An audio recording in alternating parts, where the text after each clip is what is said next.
Строительство объездной дороги Сырноводск-Грозный было начато еще в августе. Общая протяженность маршрута, который Министерство автомобильных дорог Чечни планирует сдать в этом году, 3,5 километра. По словам дорожников, в начале состояние этого объекта было плачевным, но сейчас самый сложный участок работы позади.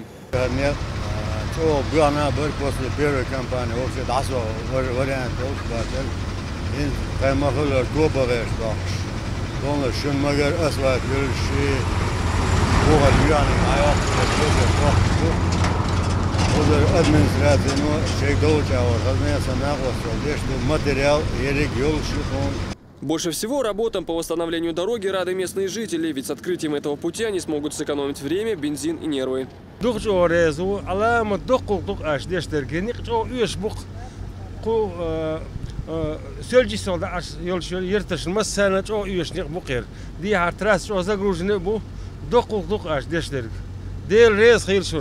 Раньше жителям Сырноводска, чтобы поехать в соседнее село, приходилось выезжать на федеральную трассу. Теперь они смогут объезжать ее. Новый маршрут не ограничивается соседним населенным пунктом, а ведет прямо до столицы Чечни. Благодаря строительству этой дороги, то есть даже жителям двух районов попасть в Грозный намного это будет облегчено, потому что дорога сокращается порядка 20-25 километров, и плюс у нас разгружается федеральная трасса, и этим население республики получит большое удобство.